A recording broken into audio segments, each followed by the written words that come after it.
You're listening to the Neurocareers podcast with Dr. K. Episode number 12. Dear Neurocareer podcast listeners, I'm so excited to meet with you again today on our exploration of careers in neuroscience and neurotechnologies. And today, our guest is Thomas Feiner, who will tell us everything about how our brain can learn, can regulate itself, and how can we help our brain to do that. It's all about neurofeedback today. Welcome, Thomas. It's so wonderful to have you here today on our Neurocareers podcast.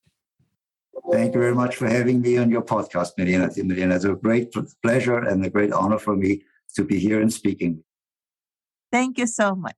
Can you tell our listeners where are you talking to us from, and also introduce yourself? I am here in Munich in my office in the Institute of EEG-Neurofeedback.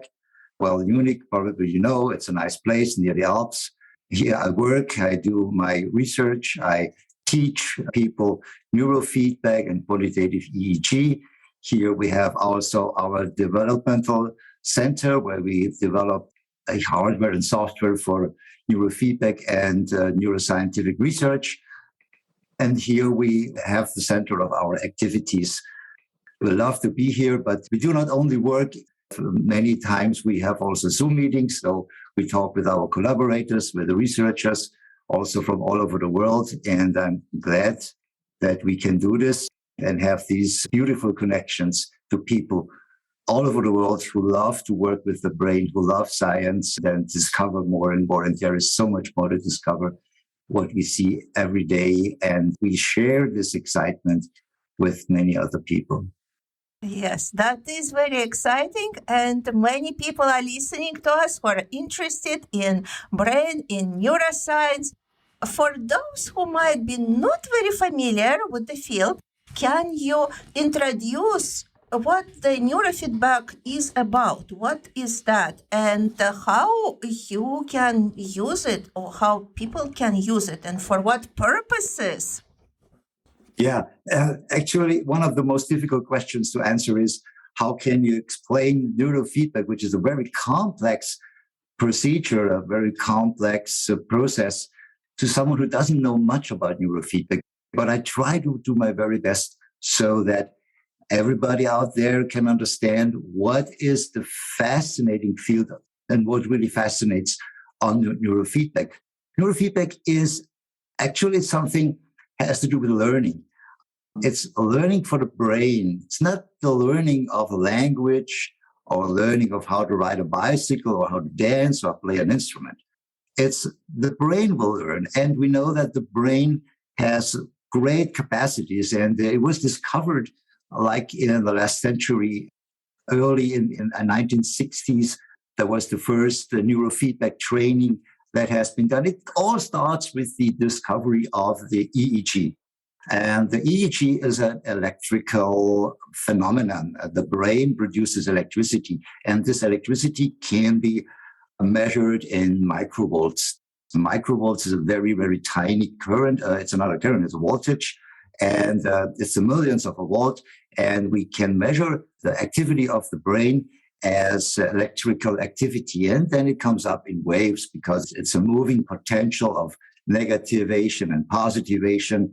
And what the brain does, it produces then all these brain waves, and these brain waves come up in different frequencies. We know alpha for relaxation. We know beta activity for concentration. And there is theta, for example, theta activity. The theta brainwave is for relaxation, and the delta is for sleep, we know. And the gamma, for example, we know that meditators produce gamma activity, which is also really exciting. We have seen meditators all over the world with high amounts of delta, but especially with gamma activity. And it's amazing how different our brain activity can appear And well, the neurofeedback looks at the brain waves, and it looks at the amount of brain waves the brain produces. And with everything the body produces, with the creation of these brain waves, it is a function of the brain that we can measure with our EEG devices. And an EEG amplifier, it needs to be amplified because that activity is so tiny, so small that it needs to be amplified by an electrical device, which is an EEG amplifier. So what we know when we do neurofeedback is that sometimes an activity can be too low, or it can be also too much, and it can be just okay. But neurofeedback is the method that doesn't just measure the brain activity, it also gives feedback of the brain activity. And so it looks for where is a deficit, where it is not enough. It looks for where it is too much, and it looks for measures where it is just okay. We want the brain to be as okay as possible, but many disorders like sleep disorders, attention deficit disorders, anxiety, depression, autism, these disorders are mostly always associated with a excess or a deficit of the amount of energy in a certain frequency is produced by the brain. And knowing this, we can associate disorders by just looking at brainwave activity, and the technology is called quantitative EEG. I may talk about this later. But to explain how the neurofeedback works is just it looks at those frequencies, and if there is not enough, we'll look at these measure, and then we tell the brain we want the brain to do more of it. And then, well, the brain is always kind of oscillating between a higher or lower amplitude. We call this amplitude, not just frequency, just amplitude. Well, you have to understand the difference between the amplitude and the frequency. The frequency is the tone. The amplitude is the volume, okay? And how can you increase the volume? Yeah? The brain is the learning organ. It's designed to learn, actually. It's a huge learning machine. It has a great potential to learn. You can learn every day in your life until you're dying. So the brain's potential to learn is what we use to do neurofeedback. So we can nudge the brain to do more of a certain activity. Like if we want the brain to do more alpha activity, which is good for relaxation, then we reinforce this alpha activity by looking at the amplitude. And when the amplitude is going a little bit up above a so-called threshold, then the feedback comes into place. And the feedback can be anything. It can be a tone, it can be a picture that comes up, it can be a video, or it can be a vibro tactile animal that we put on someone's chest to give you a nice vibrotactile feedback. So when the brain gets feedback about its own activity and we reward and we reinforce those activities which are beneficial for the brain, which are better than it was before, and these tiny little changes in the brain we can measure, and then we give a feedback if the brain is over a certain measure, which we call threshold. So it's constantly rewarded. We give constant rewards for the brain to do a little bit of a better job. And the brain is such a learning machine, and it really responds to all these tiny little, being above a little bit of a threshold or being below a little bit of a threshold. We can always give immediate feedback for it. And then the brain learns automatically. Well, we can call this a better behavior. We want the brain to better behave, to optimize itself by using a program that is on the computer, but also using the resources of the brain, which is actually nothing else like the self-regulation of the brain. The brain can self-regulate itself. So we just need to do a little bit of a reward. It's like you seeing a picture and you see the contrast is disappearing or it getting darker and brighter. You see a picture getting brighter, and that's it. We just reward those tiny little changes in the brain, and it's amazing and almost unbelievable how small these changes need to be in order to give reward and change profoundly, not just the brain's behavior, but also the well-being of the client. Profound changes appear by just tiny little changes in the brain. And it's all done by the neurofeedback, by enhancing, by rewarding those tiny little changes. It's like homeopathy. We're giving tiny little amounts of a medicine, which is not a medicine, but you can hardly measure it. We can figure out how this works. We found a way how we can reward the brain for its own behavior. And it's fascinating how well the results are that we see every day with our clients. I hope you could understand. Absolutely, absolutely. So from what you said, I understood that sometimes people can have imbalance in their brain activity. It can be sometimes in excess or sometimes maybe insufficient. Yes. So, and our brain can actually learn to increase that activity if needed or decrease that activity. And we can help our brain to do that by using neurofeedback, basically by providing a reward when a person is doing the task correctly, increasing or decreasing what we aim to increase or decrease. So that's in a nutshell what you were saying.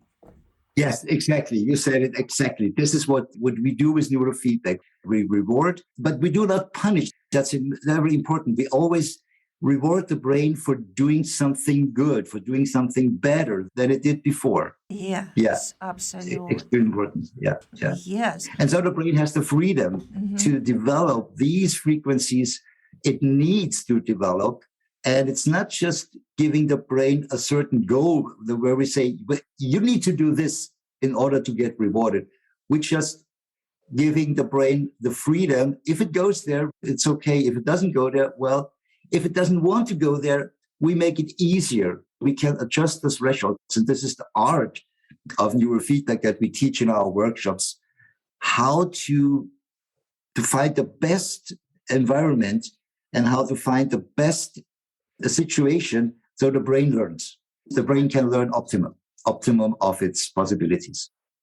I'm very curious, how fast can the brain learn? How quickly does it happen to find that optimal state and to learn to achieve it?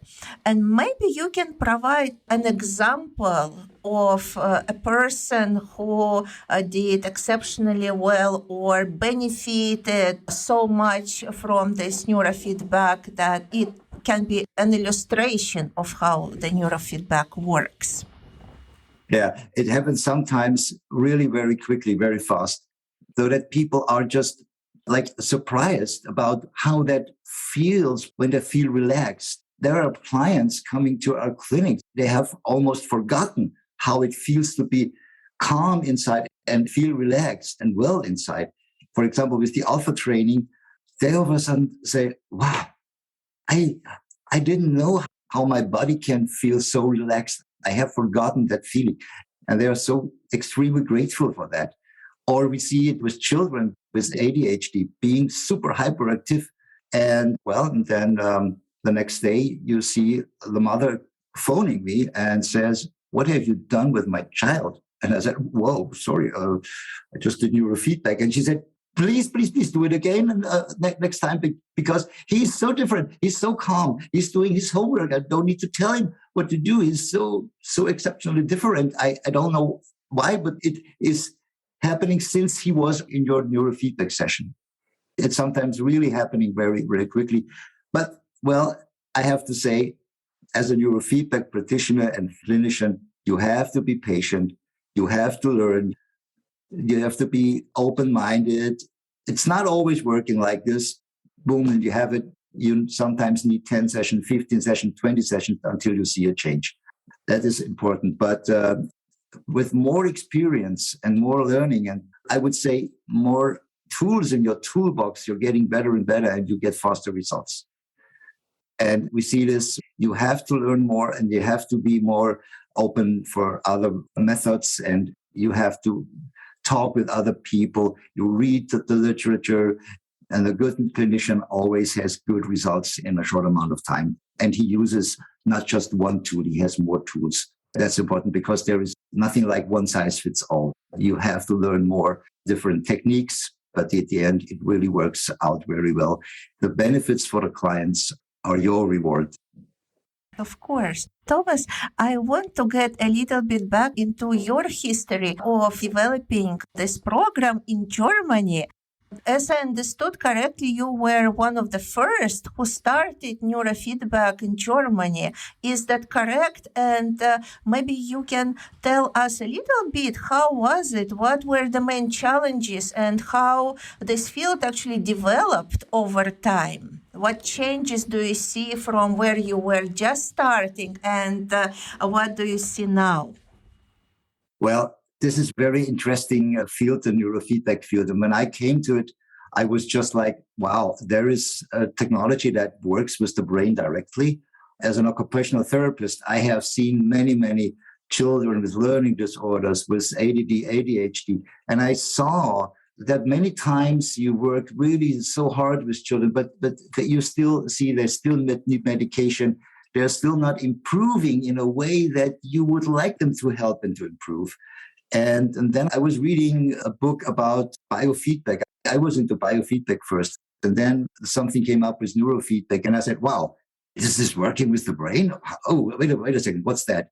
And then I started to take classes, education, and it wasn't possible that time in Germany. So I went to the United States where they have developed all these great programs. And I went there and I learned almost everything there. And I came back and I put this in my clinic. I integrated neurofeedback in my clinic as nobody knew about it. And the medical doctors who were prescribing the occupational therapy, and I told them, well, I'm doing EEG neurofeedback training. And I was saying, wow, what are you doing? It was really difficult to kind of establish it. But after a while, because it was so successful, more and more physicians then prescribed the therapy, and it became more and more known that neurofeedback works. And it was hard at the beginning because also there were some physicians who said, no, don't do, Mr. Feiner is doing something we don't know, so don't go there. But now physicians, they bring their sons and they bring their relatives to us. And we have found so many great people who collaborate now with us. We have very, very wonderful people in the medical field who support neurofeedback. One of my best friends is Dr. Garner. He is a neurologist. He is the chief physician in a neuro rehabilitation center. Together with him, we develop a program called Event-Related Potentials, which is also a special assessment tool, which we use where we measure brain waves, but in a different way. It really has grown since that time, and I'm so happy about it.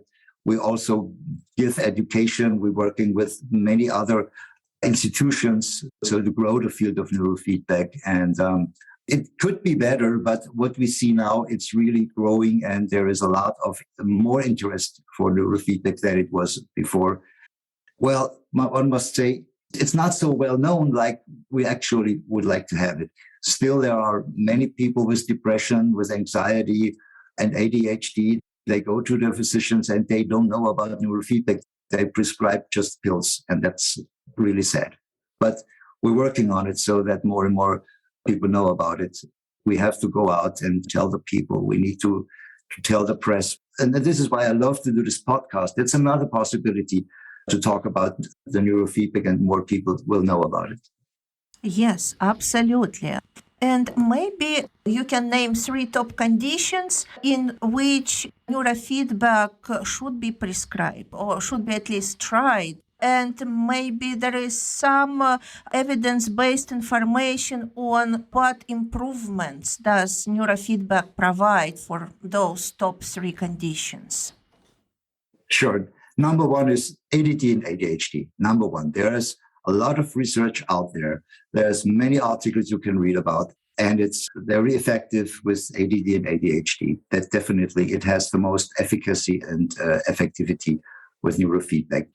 There are other disorders where the research is not there yet where we want it to be, but for example, depression works very well with neurofeedback. We have great success with depression. We have good success with anxiety combined with breathing and HRV training, heart rate variability training. We see more and more good results with autism spectrum disorder and also with trauma, especially with trauma. We see very good results with trauma patients. They often need more sessions, but that's definitely very helpful when people with trauma doing neurofeedback and doing the special protocols, of course. Yeah. How to get into this field of neurofeedback? People are listening to our podcast, often wanting to find some career opportunities. What would you say to those who might be interested in getting into this field? Yeah. Well, it's a career that opens many doors. And it's a career that is, if you're in the medical field, in the health field, and you're thinking about helping people with anxiety, with depression, burnout, and ADHD, and you're a psychotherapist, please consider neurofeedback as something you add to your practice because it's so effective and so helpful. You don't have to forget what you have done already, but you add it as a very effective add-on, and you will help your clients. I would say knowing about neurofeedback and not offering it to clients, I mean, you're missing something. And someone who really knows more about the neurofeedback technique, he will definitely consider to add it to his clinical therapeutical spectrum. Well, education, you need to do education, and we have great collaborators in the whole world. If you're in Germany, of course, there is our institute, the Institute of EEG-Neurofeedback. We offer workshops in German language, but also in other languages. We do international workshops. If you're in Spain, we have a branch there. But if you're internationally, there are many other institutions that you can get good education. Look for example, Stress Therapy Solutions, which is in the United States. They offer BCIA workshops. BCIA is the Biofeedback Certification International Alliance. They offer international certificates for neurofeedback clinicians and practitioners. You should definitely do something which there is a certificate available, because a certified practitioner is a much more professional practitioner. He has done a lot more than just a weekend for learning, and make sure that you learn it also from an experienced practitioner, a mentor. The first time you start doing your feedback, you should have a mentor that helps you find out the best protocol, the best therapeutic strategy. Having someone professional by your side will improve your skills and will make your clients happier in a short time. Thomas, what should be people's background to get into this field? As I understand, occupational therapy, physical therapy, psychology. Who else can get into this field? If you're a naturopath, for example, that fits very well. We have also osteopaths, for example. In Germany, we have healing practitioners.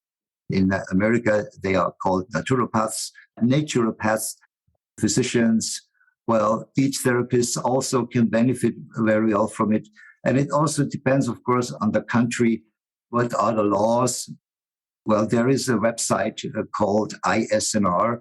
You can also find more information about what professionality you must have in order to offer neurofeedback and get reimbursed from the insurance, for example. That's not everywhere the same. It changes from country to country.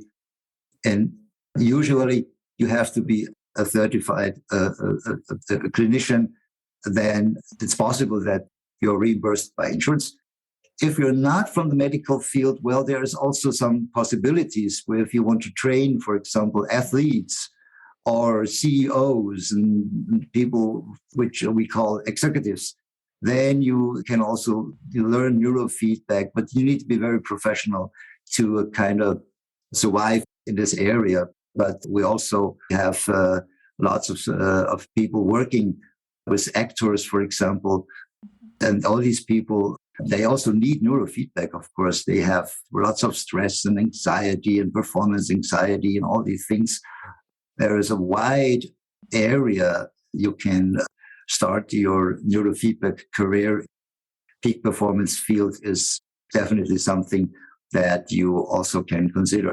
If you're not directly from the medical field, but I always recommend to learn about medicine, medical, learn anatomy, learn neurophysiology, learn neurology. You have to know medicine when you want to help people who are peak performers, athletes, or as executives. It starts with medical knowledge, and then you can help these people also properly. But there's many opportunities and many chances to also make a career in the neurofeedback field, like in peak performance training. That's very interesting. I even didn't think about this, peak performance training and neurofeedback. But yes, that's an amazing field and contribution that neurofeedback can make. Yes. And now I would like to focus on you and on what you are doing. What is the uniqueness of the program that you offer? Well, there's a wide range of activities that I have started in the last 10 years. And one, of course, is education, and one is training and research. In the research field, well, our medical care system is in a very profound, serious situation. The diseases, which we call chronic diseases or neurodegenerative diseases like Alzheimer's disease, Parkinson's, multiple sclerosis, these are kind of skyrocketing. In the last 20 years, there was a 40% increase of Alzheimer's disease. So there is something happening in our society. Now we have also COVID and long COVID. And all these people need help. And we need to figure out what it means for a society if we're not helping these people, if we don't have a solution. And one of the solutions is, of course, to prevent Alzheimer's, to prevent neurodegenerative diseases. That's so important. But how can we prevent? Only if we know early enough that there is something going to happen in this direction. And this is why we have started a program where the early detection of mild cognitive disease becomes possible. And it's done by so-called evoked potentials. Not only with this one, but we see that the earlier you can start something against a disease, the better you can fight against it. And we know that Alzheimer's disease, for example, is not a sentence to death. It's something you can start doing something against it if you start doing something early enough. You cannot wait until it's diagnosed.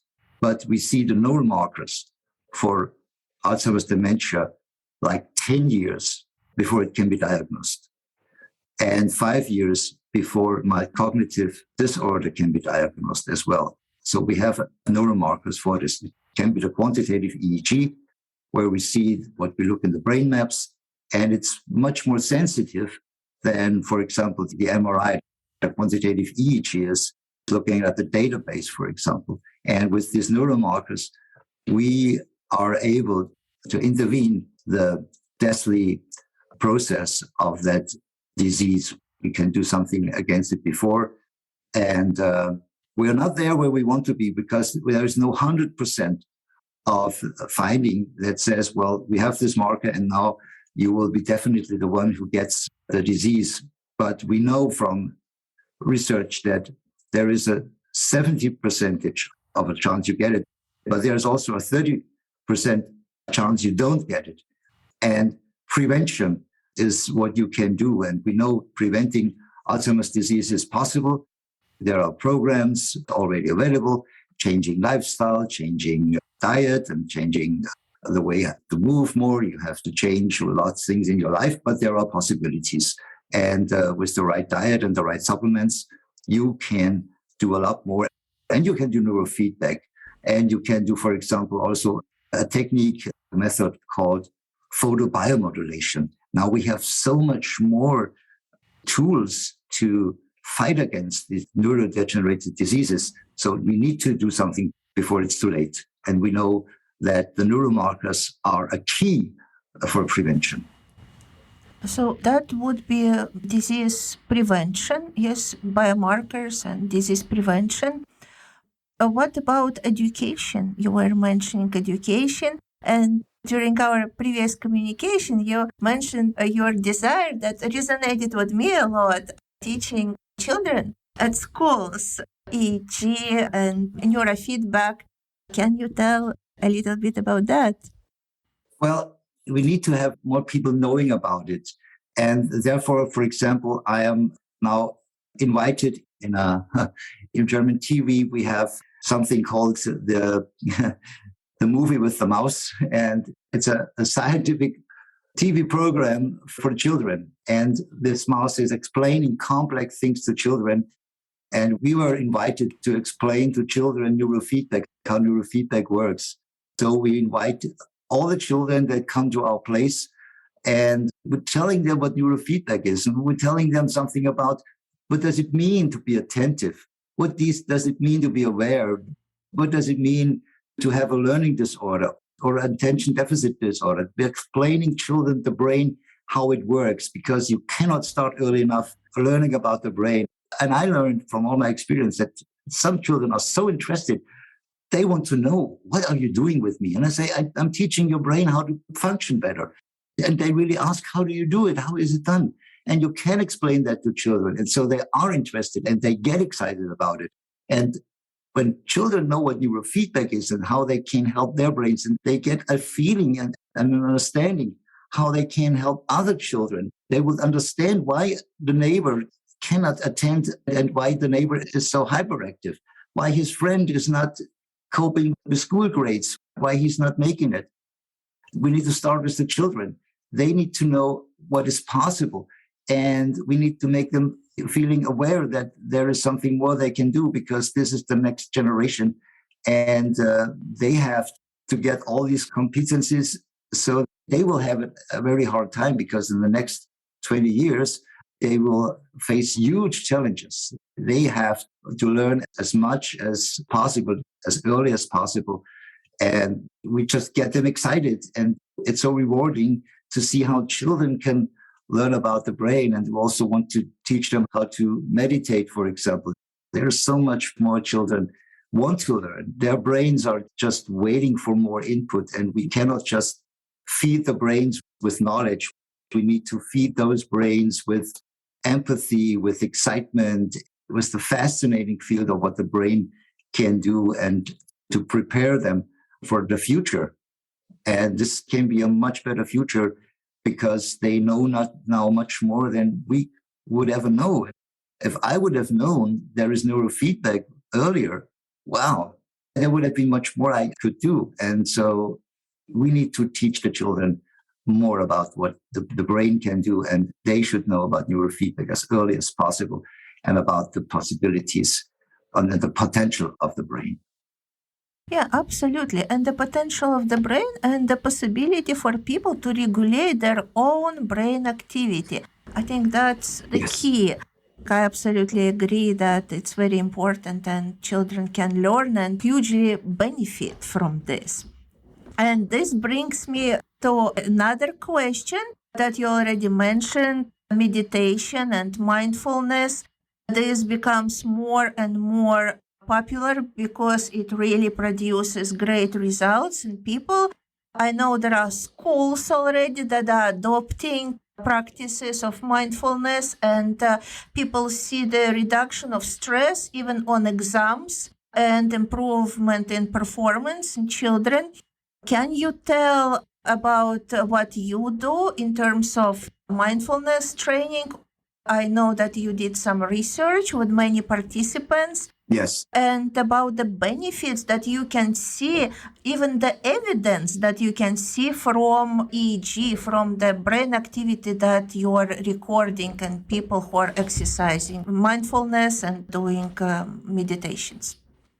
Well, meditation is something that I have discovered by brain research like 5 years ago, when I started to be in a research team from a very famous meditator who wrote many books. His name is Dr. Joe Dispenza, and he's doing these huge events where thousands of people go to. And I had the honor to measure the brainwaves of the meditators.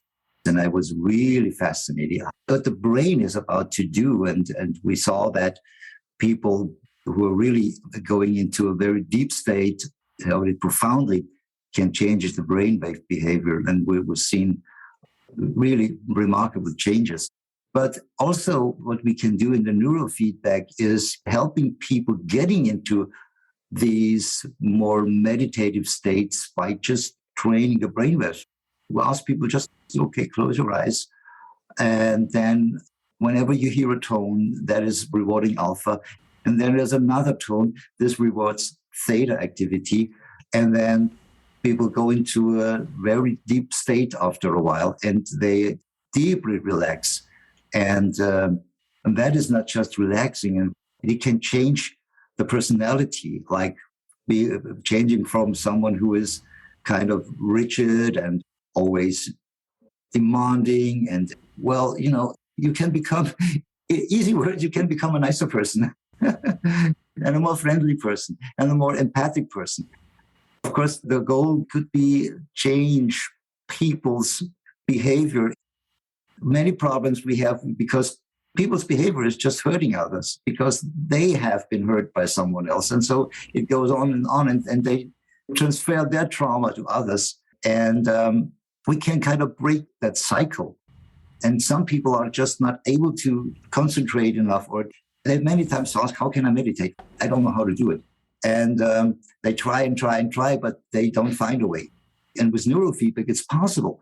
It's much more possible because the brain now gets the response and the brain learns. You don't have to teach your brain because we don't feel what is going on in our brain. We have no perception about brainwave activity. When I touch my finger, well, I feel it. I know, I've touched my index finger. But when you're increasing theta activity, for example, that's something you don't really feel at the first moment. You need to have much greater increase of that activity just to be able to kind of perceive that change. But with neurofeedback, we have that tool to increase that amount of activity by very, very small increments.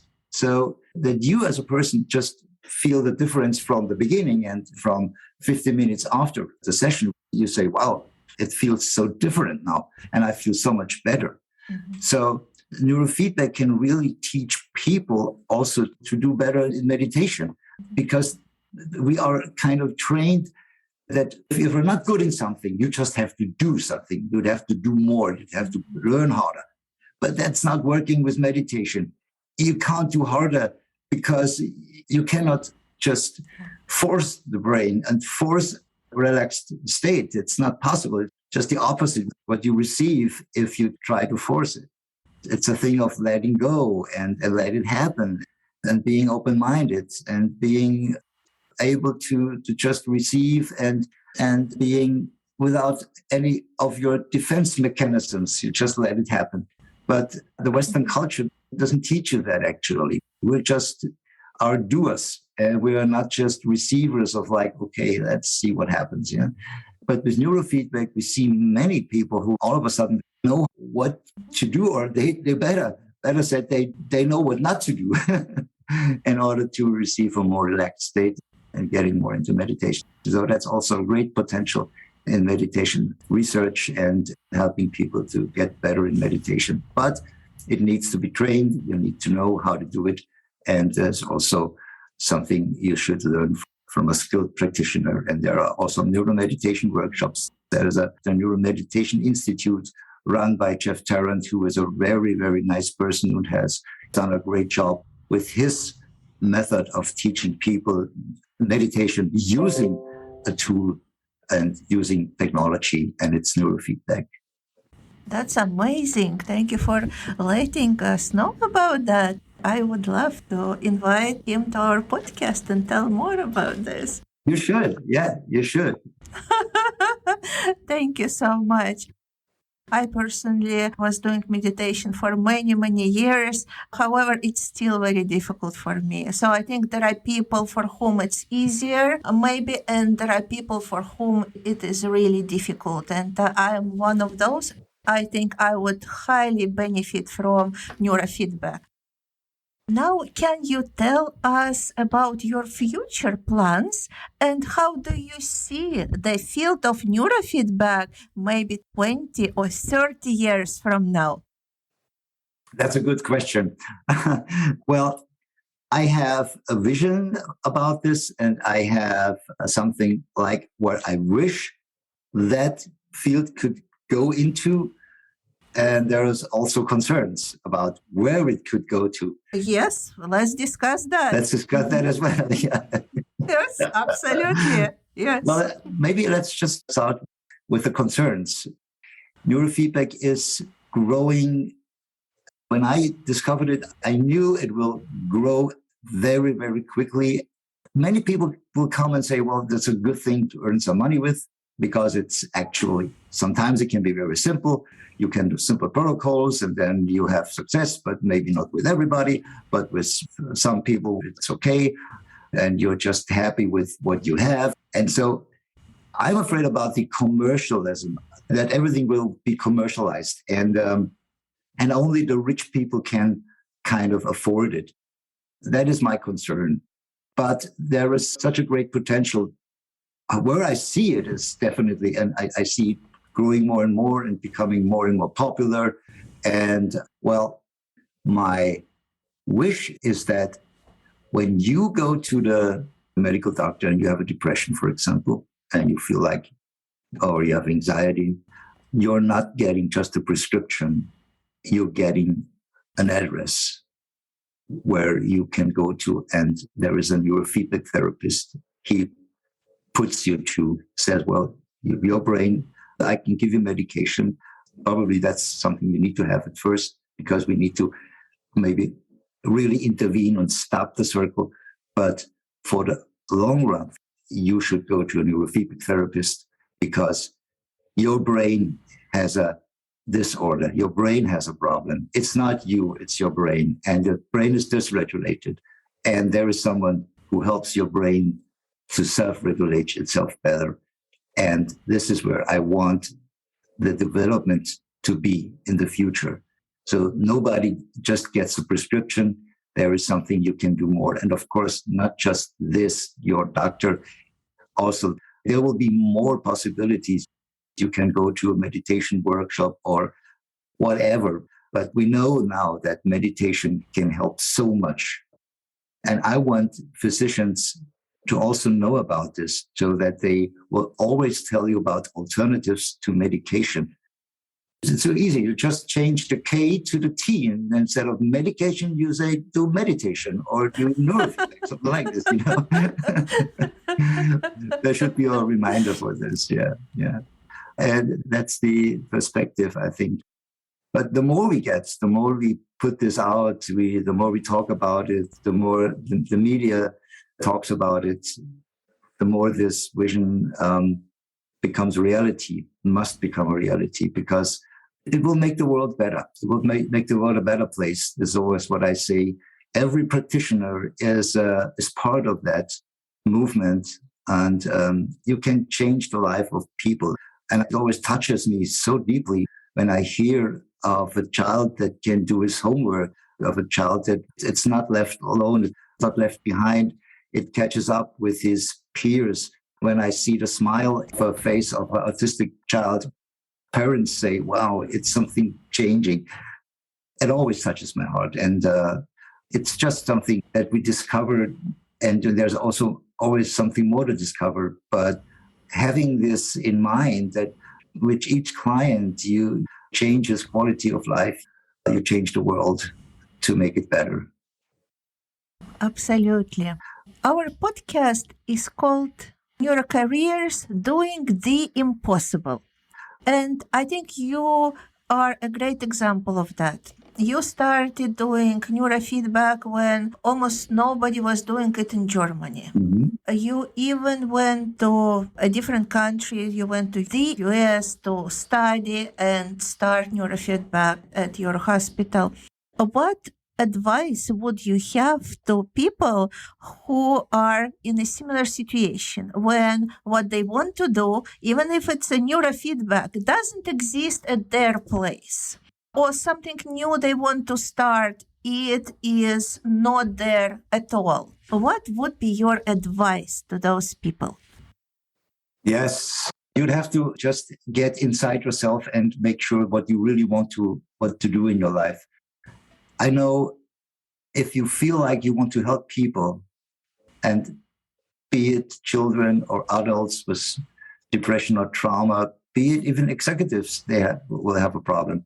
But you should feel the need in you to help people. And if you want to do this with neurofeedback, then learn about neurofeedback. Read everything you can grab. Go to PubMed and read about the science of neurofeedback. Read science books about the brain, especially. Well, my drive comes from the excitement also of the brain and the brain technologies. We can help people with using all these great technologies. I always was excited about what's happening in the brain and how we can change learning. When I was in school, I had a problem learning how to read and learn how to write. I really had problems because my parents, they were moving, and I was in the first class, I remember very well. When I came into this new class, they were so far ahead from what I could do. And I felt like, oh my God, I can't do what they do. And I remember so well that I got the support from others that were helping me to catch up with the others. I don't know where I would have been without the special support with others. And that is something that really drove me moving forward. And I was interested, why can some people learn better than others? I felt like this is not okay. Some people, they just look at a book and then they know everything. And I was thinking about how can we change that? I was just asking these questions when I was a child. How can we change the way how we learn? Then I became a specialist in learning disorders. I became a therapist for dyslexia. And then I became a specialist for dyscalculia because I was interested in why are some children not able to calculate well? Something like this. So more and more I got involved into something like, okay, now I know how to teach, how to help them with the strategy. But then when I discovered neurofeedback, it really changed it profoundly. I have seen how much better they increase the success in the training when we add neurofeedback to it. Because all these children, they develop also anxiety, they develop trauma. If you're not able to read and to write like the others, it's a trauma. It's terrible. It's really terrible thing that you're not able to do what the others can. And you feel like not part of that community. And you want to have friends, but people don't like you because you are different. And I want everybody to have the same chance. And with the neurofeedback, you can change that kind of injustice. And I think this has been given to us, and we should use it to help these children and these people who have just the worst cards when they were born, or you have an accident or some trauma. But there are those tools, and we can use those tools to help these people. And this is what makes me very, very optimistic about the future of not just neurofeedback, but the future of holistic medicine, where we not just prescribe medicine, but we're also giving alternatives and knowing about biofeedback, neurofeedback. And we have the practitioners who are as professional and skilled trainers and therapists who really can evoke those changes in their clients. If our listeners want to get in contact with you or to learn more about what you are doing, where can they find this information and how they can contact you? Okay, I have a website. The Institute of EEG-Neurofeedback is www.neurofeedback-info.de. or .com. You can also use this one. And from there, you can also go to the link where it says Neurofeedback blog. I always put new articles on it and new findings, also from our lab. It is also translated into English and other languages. Just go there, and if you want to connect with me, there is an email address. You can just push the contact button, and I'm happy to tell you more about neurofeedback, or if you're interested in a research or in education, I'm glad to help you. Excellent. Thank you so much, Thomas. We will also provide this information in our podcast notes so that our listeners can have this information handy. Thank you so much, Thomas. It was very exciting and interesting conversation. I'm sure our listeners will enjoy listening to it, and I wish you all possible success with your work in neurofeedback and spreading it around the world. I hope more and more people will take advantage of this, and I hope to see you in our future podcasts, maybe when you already have more updates on what you are doing. Very good. Thank you very much. Yes. I will be very interested to interview you again. Okay. Mm-hmm. Thank you so much. It's my pleasure. Thank you very much for having me to this podcast, and all the best for your work. It was great talking to you, Milena. Thank you very much. Bye-bye. Good night. Bye. Goodbye.